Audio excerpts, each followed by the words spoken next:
Dear friend, in the quiet of this day, my thoughts turn to you, not to offer ready-made solutions, but to share some reflections born from my own experiences.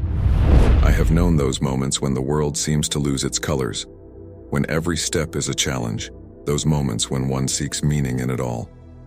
I do not claim to know your path, for each journey is unique, but I understand what it means to search for one's way. Through my own challenges, I have discovered simple truths, not earth-shattering revelations, but gentle and persistent ideas, ancient thoughts that, like a light breeze, revived my hope when I doubted. These reflections, I would like to offer you, not as absolute answers, but as seeds of possibilities, ideas that, if they resonate with you, could perhaps open new doors. I do not claim to hold all the keys to wisdom, but if these words can illuminate your soul, even for a moment, then they will have fulfilled their purpose. Your journey is a unique epic. I am merely a humble companion along the way, sharing lessons engraved by trials. Embrace what echoes in your heart, and let the rest dissipate like mist at dawn. I remember an evening in winter, a few years ago. The sky was a heavy gray and fine rain had been falling for days. I was alone at home, sitting in my armchair, a cup of tea slowly cooling on the coffee table. The house was silent, too silent perhaps. That evening I felt lonelier than ever. The walls seemed to close in around me and the weight of my thoughts was crushing me. I felt invisible, as if the whole world had forgotten me. I stared at my phone, hoping for a message, a call, anything to remind me that I existed for someone. And then, without really knowing why, I walked over to the window and looked outside. The raindrops were drawing miniature rivers on the glass. I observed my blurry reflection in the glass and, in that simple moment, something changed. I realized that the person I was seeing, that imperfect and blurry reflection, was me. Not the shadow others perceive or the mask I sometimes shape, but the very essence of my being, with my strengths and weaknesses, my triumphs and failures. I began to speak to myself softly, as one whispers to a dear friend going through a storm. I acknowledged my efforts, my struggles, my small victories invisible to the eyes of the world. I realized that even in solitude, I was never truly alone. I was there, with myself. That evening I understood that my own company was a strength long neglected. I learned to savor those moments when I am alone with my thoughts, my dreams, my fears. I discovered that I could be my own support, my own confidant. Since then, I have nurtured this relationship with myself. It's not always easy. There are days when old habits resurface, but I now know that even in the darkest moments, there is always a constant presence. Myself. That night, an essential truth was revealed to me. Appreciating your own company is a power too often overlooked. Allow me to reveal why this reality is important and how it can truly help you. Have you ever felt a deep anxiety at the thought of dining alone in a restaurant? I have. Yet a few years ago I faced this fear. That night, alone at my table, I freely chose what I wanted to enjoy, observed the passers-by, and reflected in peace. To my great surprise, it was an unexpected pleasure. Being comfortable in your own company is a vital strength. Let me explain why. When you appreciate solitude, you detach from the need for others' approval. You begin to make decisions that are true to yourself and not dictated by the desire to please. This makes you more authentic and confident. This confidence permeates every fiber of your being. At work, in your relationships, and even in your leisure activities. It pushes you to dare more, to express yourself with newfound freedom.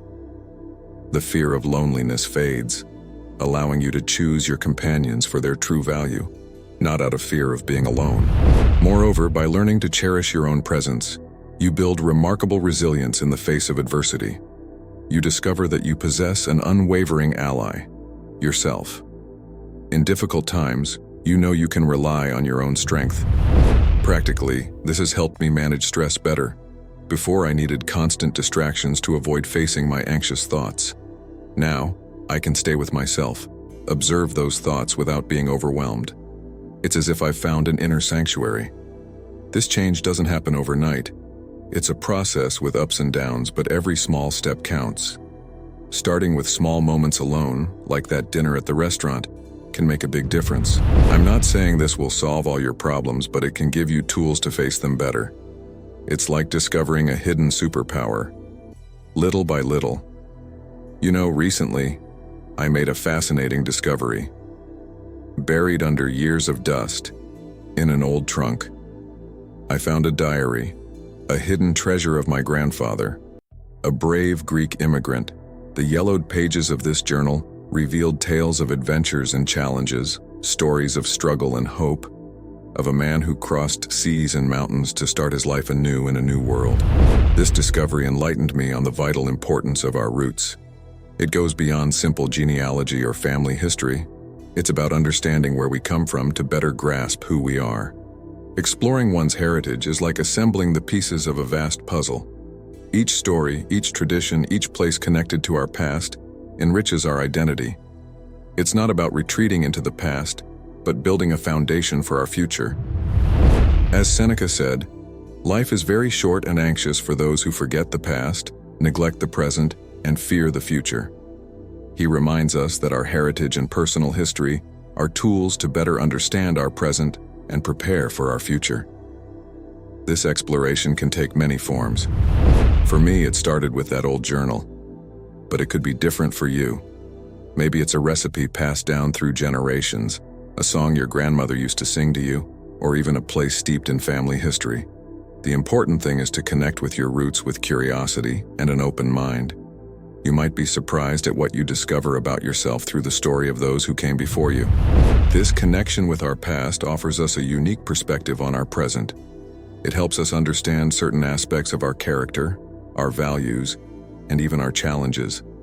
It's like having a map that shows us where we come from and helps us decide where we want to go. So, I invite you to embark on this exploration. Who knows what treasure you might discover in your own heritage?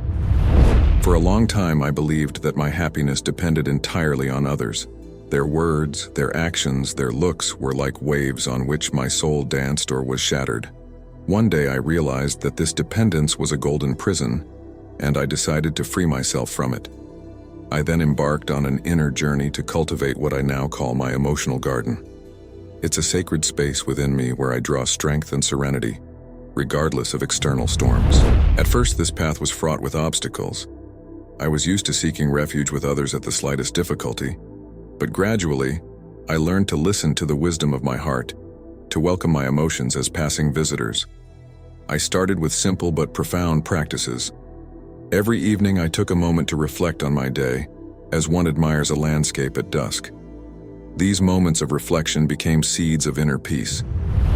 The greatest challenge was learning to comfort myself. I discovered that self-compassion is a powerful balm for the soul. In difficult moments, I turned to nature, meditation, or simply the soothing silence of my breath. Imagine for a moment a novice gardener who, faced with a devastating storm, sees only the destruction of his work. The flowers are flattened, the young shoots uprooted.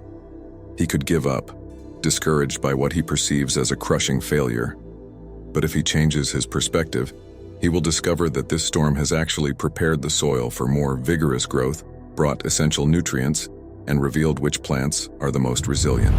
This is exactly what I want to talk to you about: the subtle art of redefining our setbacks.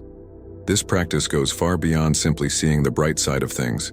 It's a profound transformation of our relationship with adversity. I discovered this wisdom unexpectedly. After losing a project I had worked on for months, I was on the brink of despair. That's when an old friend told me the story of kintsugi, the Japanese art of repairing broken pottery with gold.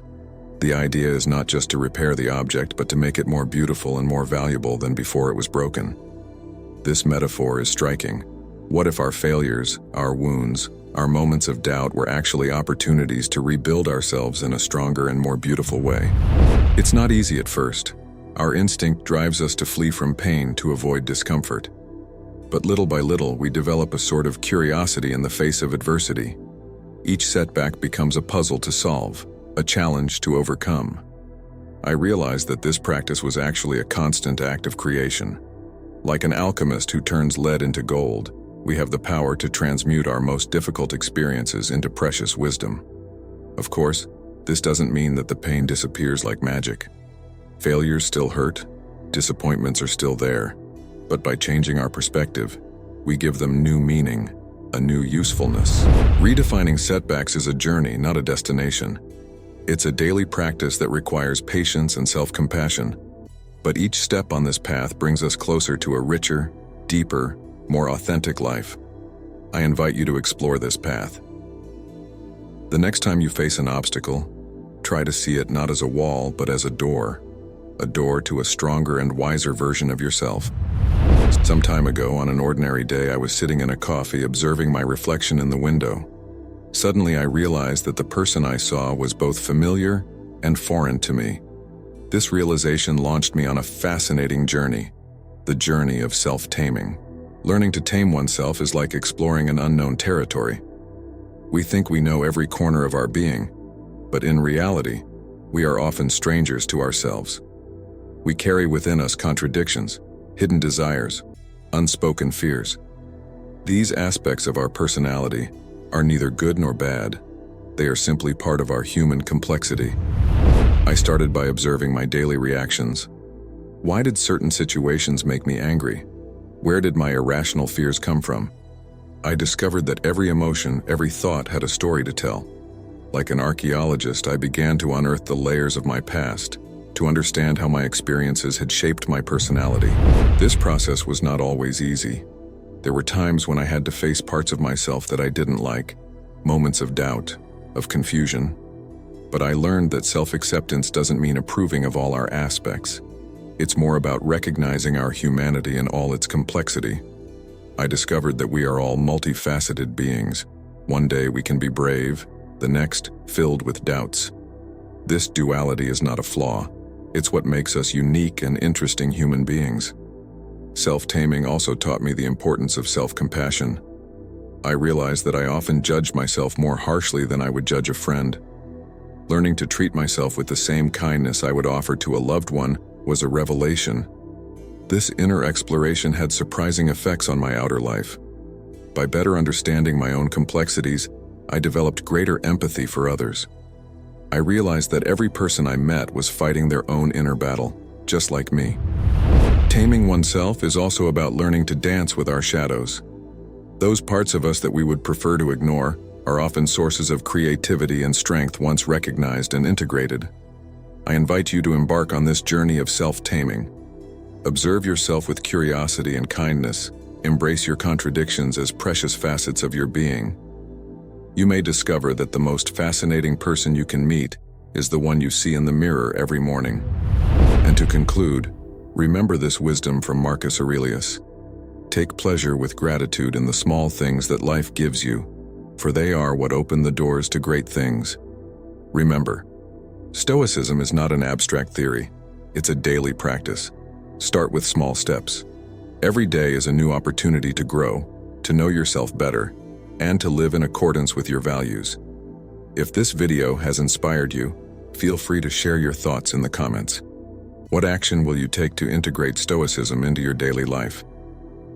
Together, let's continue to explore and apply these teachings to become the best versions of ourselves.